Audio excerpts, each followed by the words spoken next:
Assalamualaikum warahmatullahi wabarakatuh. Selamat siang, Waalaikumsalam. salam sehat. Semoga kita semua tetap sehat walafiat. Hai sahabat BBPK Makassar, berjumpa lagi bersama podcast BBPK Makassar.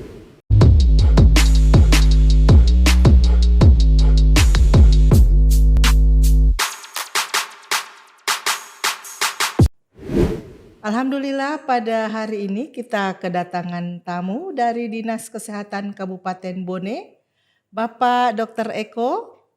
Selamat datang, Dok. Ya, selamat siang. Menjelang sore ini hari Bu Ida.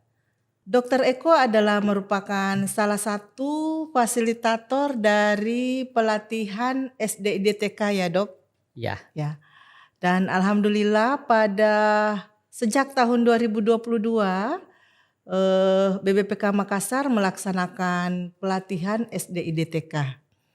Nah, dokter, kira-kira apa sih itu SDIDTK? Apa kepanjangannya? Kemudian kira-kira apa tujuan yang diharapkan pada pelatihan SDIDTK ini? ya. Baik ya, makasih. Tentu ini hal yang sangat istimewa hari ini buat saya.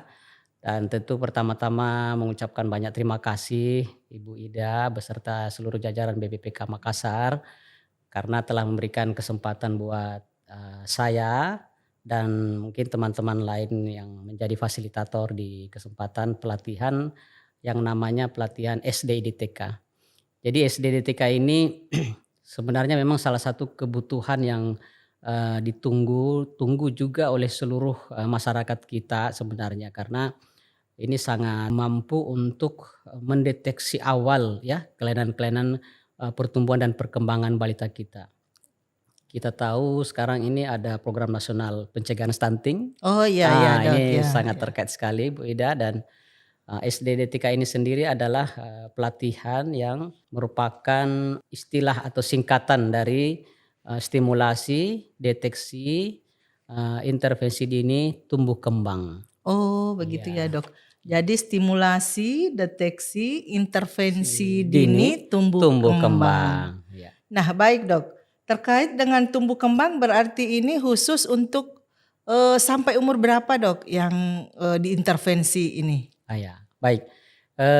Untuk kegiatan pelatihan SDTK ini usia anak yang menjadi sasaran program yaitu 0 sampai 72 bulan. Oh 72 Ya, bulan, berapa tahun ya Dok kalau 72 bulan? berarti sampai 6 tahun. Oh sampai 6 Ya. tahun, ya. Jadi ada istilah, kita mengenal istilah balita Ya. ya, anak yang usia di bawah 5 tahun Iya. dan anak usia prasekolah. Oh Yang di iya. atas usia 5 tahun sampai 6 tahun. Oh Itu iya. sasaran program SDDTK ini. Oh baik. Ya. Dok, saya pernah dengar itu ada stunting ya Dok. Ya. Nah, katanya yang stunting itu adalah anak yang pendek, kemudian kecil. Apakah itu memang disebut stunting? Iya. Jadi terkait dengan pelatihan SDTK ini sendiri kan memang tujuan yang paling penting adalah bagaimana para petugas kesehatan dengan kemampuannya bisa menyebarkan keterampilannya kepada orang-orang atau kader-kader terlatih. Oh. Ya, kader terlatih ini bisa kader posyandu, bisa guru PAUD, bisa juga bahkan orang tua sendiri dari balita atau anak prasekolah. Nah, kemampuan apa yang diharapkan? Kemampuan untuk bisa pertama itu memang mendeteksi apakah seorang anak status gizi atau pertumbuhannya itu termasuk pertumbuhan yang ada masalah.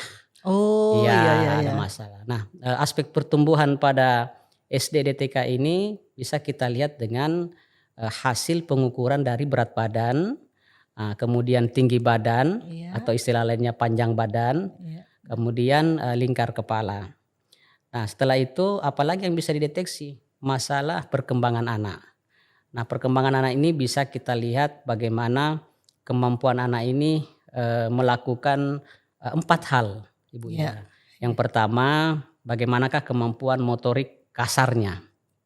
Motorik kasar ini bagaimana anak ini bisa kita lihat kemampuan misalnya berjalan, melompat, berlari, Ya. berdiri, Oh, ya ya ya. ya artinya yang melibatkan otot-otot yang besar ya. Nah, kemudian ada motorik halus. Bagaimana anak ini pada usia-usia tertentu sebenarnya dia sudah mampu untuk melakukan hal-hal yang terlihat telah terlatih otot-otot kecilnya. Jadi namanya perkembangan motorik halus. Oh, ya ya, Dok. Iya, kapan dia bisa anak ini mulai mencoret-coret, membuat lingkaran. Nah, ini penting untuk dipantau perkembangan ini. Kemudian yang ketiga ada namanya perkembangan aspek sosialisasi dan kemandirian. Bagaimana ini kemudian bisa misalnya ya memasang baju sendiri, ya Oh, ya ya. mengkancing baju sendiri di usia-usia yang harusnya seperti itu, ya itu juga kita lihat. Dan yang terakhir aspek bicara bahasa. Bicara kadang-kala ada orang tua yang mengeluhkan anaknya kok lambat bicara dan segala Ya. macam. Nah, ini kita di awal harus segera menemukan secara dini kalau memang ada keterlambatan perkembangan yang dimaksud ya. Nah, terkait dengan stunting, nah ini tadi kalau terkait dengan stunting itu di pertumbuhannya. Nah, dikatakan anak stunting atau balita yang mengalami stunting ya kalau dia memenuhi kriteria hasil pengukuran tinggi badan untuk anak umur 2 tahun dan panjang badan untuk anak umur di bawah 2 tahun ya, menurut umurnya itu di bawah rata-rata dari menurut standar WHO. Oh, Iya, ya ya. memang ada grafiknya. Sudah ada standarnya Ada ditentukan standar. oleh WHO ya, Iya, Dok? sudah ada. Oh ya. Sudah ada. Jadi pelatihan SDIDTK ini tentunya memberikan keterampilan ya, Dok, meningkatkan keterampilan bagi tenaga kesehatan untuk bagaimana caranya mengetahui secara dini pertumbuhan dan perkembangan balita dan tadi anak dan prasekolah. anak prasekolah. Iya. Nah, indikatornya yang tadi Dokter Eko sampaikan ada motorik kasar, ada motorik halus ya, Dok. Oke. Alhamdulillah ya, Dok, sangat bagus sekali pelatihan ini dan mungkin ini merupakan salah satu upaya pemerintah ya, Dok, untuk menanggulangi masalah stunting di Indonesia. Oke, ya. Nah, kaitannya dengan stunting, Dok. Kira-kira implementasinya, dokter kan dari Dinas Kesehatan Bone, Kabupaten Bone ya, Dok. Dan memang menangani di bidang pelayanan kesehatan ya, Dok. Ya, kalau saya bidang kesehatan masyarakat. Oh, bidang kesehatan masyarakat, maaf ya. Iya. Tentunya kira-kira bagaimana implementasi SDIDTK di Kabupaten Bone, Dok, khususnya? Ya. Ya, baik. Untuk kegiatan SDIDTK sendiri ya, karena kita sudah tahu ini sangat penting, maka tentu kami di Dinas Kesehatan ya pemerintah Kabupaten Bone tentu menganggap ini hal yang sangat penting sekali, mengingat salah satu masalah kami juga di Kabupaten Bone itu prevalensi balita stuntingnya menurut hasil status survei gizi Indonesia yang tahun 2021 memang masih cukup tinggi ya. Masih nilainya 34,1%. Nah, jadi memang ini juga sebagaimana saya sampaikan di awal bahwa kegiatan ini tentu sangat penting terutama bagi kami yang memang masih memiliki prevalensi balita stunting yang masih cukup tinggi. Kita harapkan mudah-mudahan lewat kegiatan-kegiatan implementasi SDIDTK selama ini, mudah-mudahan hasil survei status gizi balita Indonesia tahun 2022 ini yang kita lagi menunggu ini Bu Ida, mudah-mudahan segera dirilis gitu ya, akhir-akhir bulan atau mungkin awal tahun inilah, mudah-mudahan prevalensi balita stunting di Kabupaten Bone bisa menurun. Nah, itu harapan kami karena sudah melakukan beberapa hal-hal yang terkait dengan upaya penurunan stunting itu sendiri. Misalnya Kami masif ya melakukan Kunjungan rumah ya dok? kunjungan Ya. ke lapangan ya, Ya. pembinaan ke posyandu, terus termasuk mereview kembali, mengupdating kembali materi-materi SDTK yang terbaru, Ya. khususnya kepada para bidan-bidan kami, Oh ya iya bidan ya. kami. Dan alhamdulillah juga ada beberapa penguatan dari beberapa lembaga yang khusus memang ingin mengembangkan yang namanya PAUD HI. PAUD HI. Iya, Ya. pengembangan anak usia dini holistik integratif. Nah, di Oh dalam iya. salah satu muatannya adalah kegiatan screening deteksi dini tumbuh kembang anak itu menjadi salah satu yang wajib gitulah, harus dilakukan. Ya, selain kegiatan-kegiatan lain, misalnya perbaikan sanitasi di PAUD, Oh iya kemudian ya. ada juga kegiatan parenting di PAUD. Ya. Nah, itu yang kami sudah lakukan. Ya. Sangat luar biasa sekali dok ya, upaya-upaya yang telah dilakukan di Kabupaten Bone. Tadi Dokter Eko menyampaikan di Kabupaten Bone masih 30% ya dok. Ya, Itu 30%. indikatornya dari mana dok? Apakah ada standar Oh iya. atau target yang ditentukan oleh Kementerian Kesehatan kah atau WHO kah? Seperti apa dok? Baik, ya saya sedikit mungkin menjelaskan sedikit terkait dengan upaya penurunan stunting kita ya. Jadi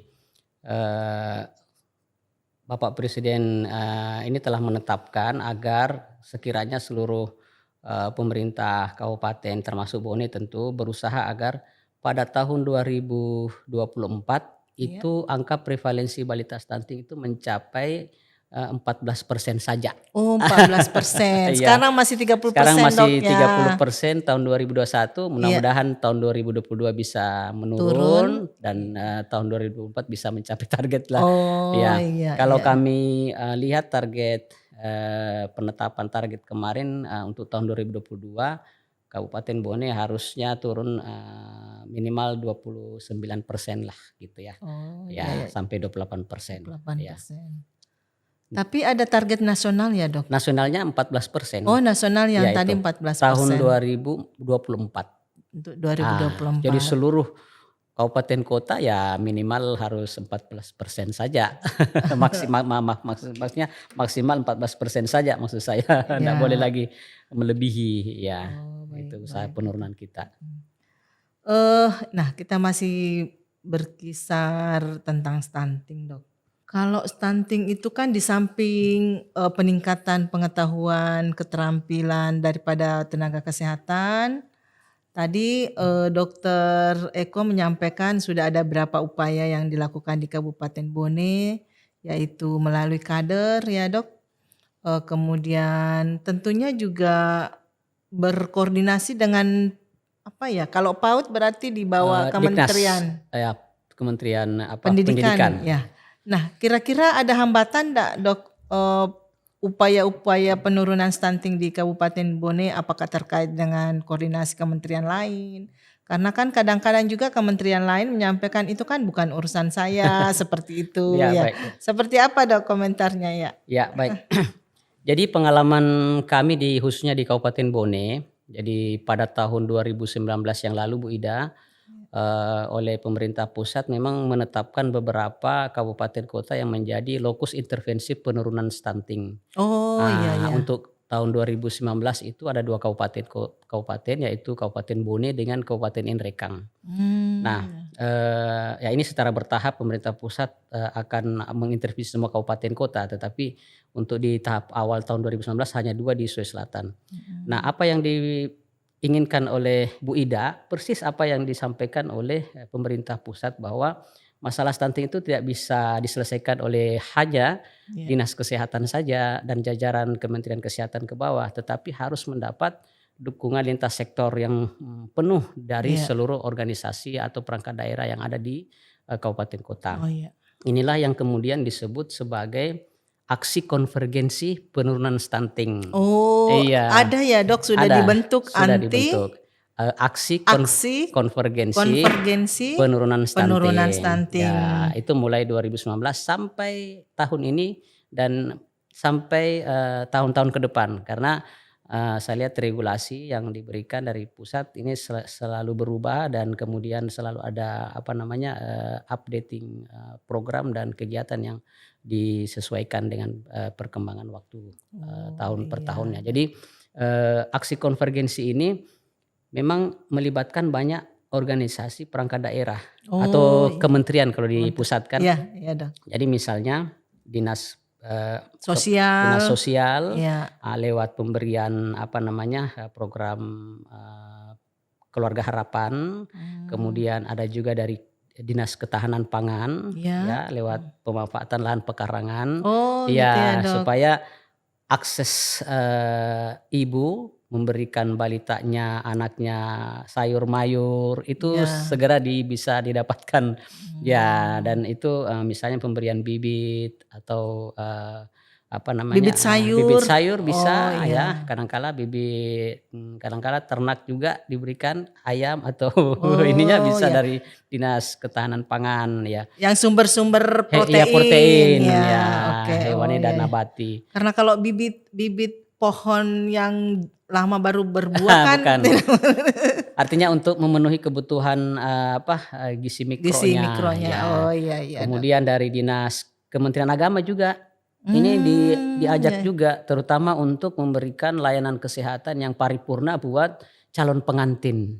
Oh, Iya. jadi sebelum pernikahan gitu ya, Dok, Iya. diberikan penyuluhan. Penyuluhan, pencegahan stunting, pemeriksaan kesehatan khususnya untuk memenuhi kebutuhan kesehatan reproduksi untuk para catin. Oh, Karena iya. mereka ada program namanya bimbingan perkawinan atau bimbingan pernikahan ya. Jadi mereka membuat kita dari kesehatan waktu untuk bisa berinteraksi juga dengan calon pengantin agar terpapar terkait dengan kesehatan, menjaga kesehatan dirinya sebelum misalnya memasuki masa nanti hamil ya, Oh, melahirkan dan iya, seterusnya. Dok. Iya. Jadi banyak sekali OPD atau perangkat daerah yang terlibat, Bu Ida. Termasuk juga Kementerian PU. Oh, Kementerian PU Iya. terkait apa ya, Dok? Jadi Penyediaan air minum. siap. Jadi ternyata masalah stunting ini kan bukan masalah tidak cukupnya makanan Oh, iya. atau tidak tahunya atau kurangnya pengetahuan ibu untuk memberikan makanan bagi anak begitu ya. Iya. Tetapi juga terkait dengan kondisi sanitasi lingkungan. Oh, iya. Jadi anak yang sering sakit atau periode sakitnya sering dalam masa pertumbuhan tentu akan mempengaruhi keoptimalan dia dalam tubuh dan berkembang. Nah, termasuk bagaimana penyediaan air bersih ya, kemudian penyediaan sarana-sarana dalam pengolahan sampah serta sanitasi dasar, jamban dan segala macam. Oh, iya, dan itu kan peran utamanya dari fisik sarana prasarana itu kan dari Dinas PU ya, menyiapkan ya. Jadi sudah sangat luar biasa ya upaya-upaya penurunan stunting ya, Dok. Tadi aksi konvergensi ya, penurunan stunting. Ini melibatkan seluruh OPD.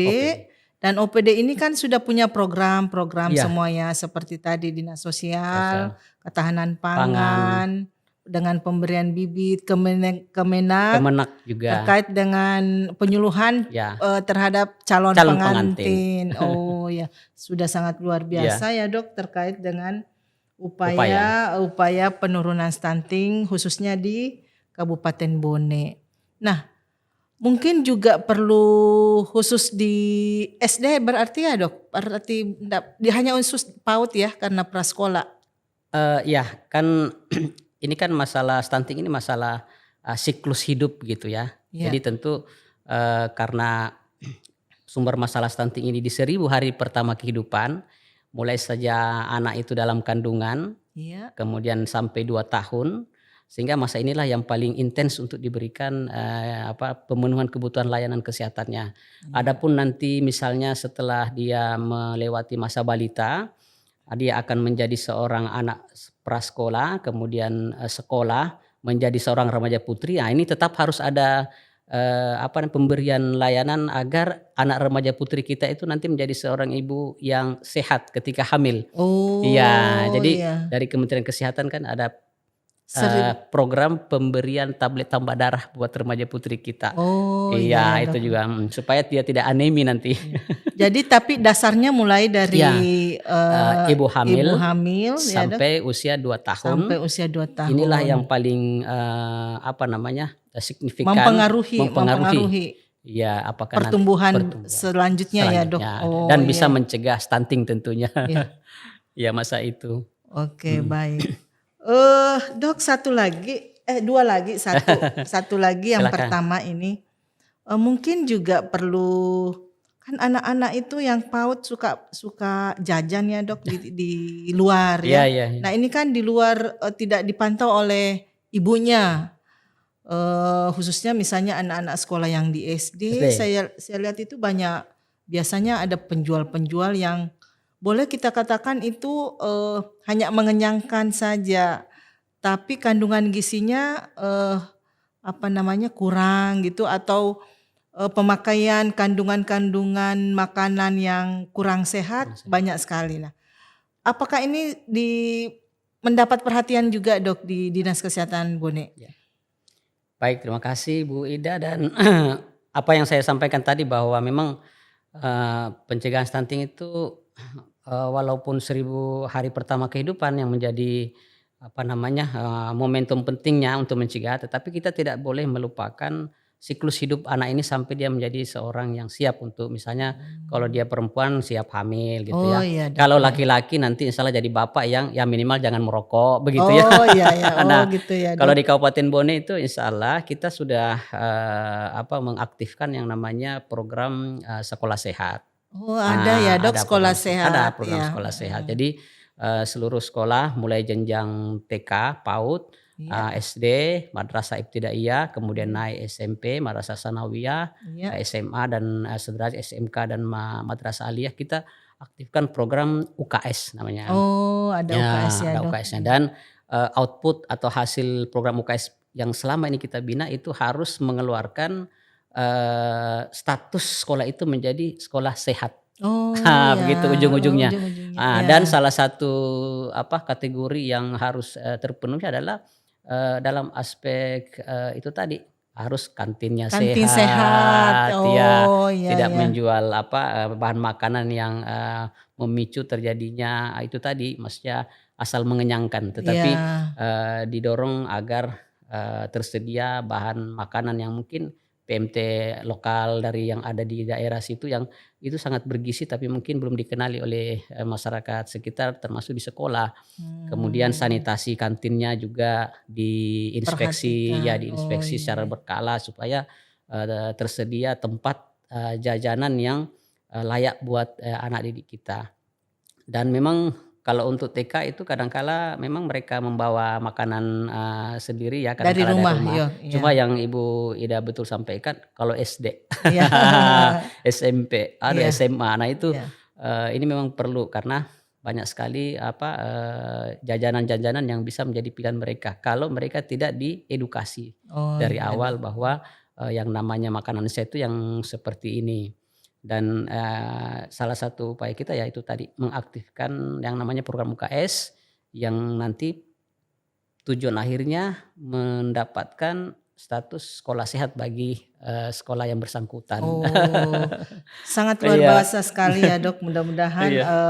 stunting di Indonesia sudah menurun ya. Mudah-mudahan Ya insya Allah. sampai. Mudah-mudahan. Nah yang terakhir Dok, harapan Pak Dr. Eko kira-kira seperti apa pelatihan SD di TK ini supaya mempunyai peran juga yang besar untuk menurunkan stunting di Indonesia. Ya, terima kasih Bu Ida. Jadi selaku yang diberi kesempatan jadi fasilitator oleh BPK Makassar, terima kasih sekali lagi Bu Ida dan seluruh jajaran BPK Makassar.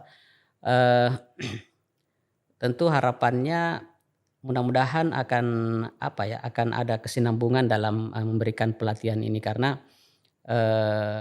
jumlah sasaran kita terutama balita ini kan sangat besar ya. Oh, iya. Kemudian orang tua atau pengasuh seperti kader posyandu atau guru ini juga berpotensi untuk kita jadikan sebagai mitra untuk bisa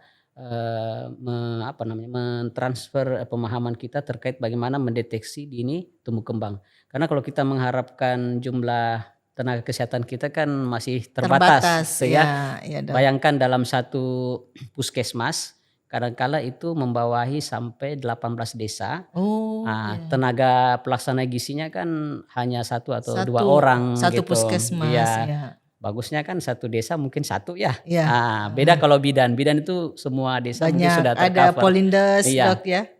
Jadi memang kita masih butuh tenaga-tenaga mitra di lapangan yang memang SDDTK ini mampu dilakukan oleh mereka. Oh iya. Mampu untuk mendeteksi, oh ini balita ada masalah pertumbuhan dan perkembangan, secara sederhana mereka bisa lakukan. Kemudian yang kedua, mampu melakukan juga stimulasi. Ya, jadi Ya. ketika ditemukan masalah pada saat pendeteksian, maka dia juga mampu untuk melakukan stimulasi. Karena stimulasinya itu nanti tergantung apa yang ditemukan. Oh iya. Kalau masalahnya stimulasinya penemuannya adalah motorik halusnya yang kurang, berarti bentuk stimulasinya ya apa yang ditemukan tadi diberikan penguatan. Dia belum bisa mencoret atau Iya. membuat lingkaran, ya oleh sang ibu nanti diberikan latihan itu kepada anaknya berulang-ulang gitu ya sampai 2 minggu. Nanti kalau dia datang lagi posyandu dicek, alhamdulillah sudah bisa selesai. Oh, Sudah begitu bisa dah. buat lingkaran. Berarti kita Ada bisa ada peningkatan setelah distimulasi. distimulasi. Nah, sehingga nanti banyak masalah-masalah tumbuh kembang yang dideteksi, tetapi banyak juga masalah yang bisa selesai di tingkat rumah tangga. Di tingkat rumah tangga dan di tingkat sekolah, sehingga mungkin ada masalah-masalah kesehatan lain yang butuh kita lebih fokus, ya kita bisa lebih fokus ke sana mungkin. Iya. Aduh, sangat luar biasa sekali Dokter Eko keberadaannya di sini membagi ilmunya terkait dengan strategi deteksi intervensi dini ya Dok tumbuh kembang. Terima kasih Dok atas penjelasannya semua dan terima kasih sudah datang di podcast BPPK Makassar. Dan sahabat podcast BPK Makassar, sampai di sini dulu perjumpaan kita. Selamat siang, selamat sore. Assalamualaikum warahmatullahi wabarakatuh.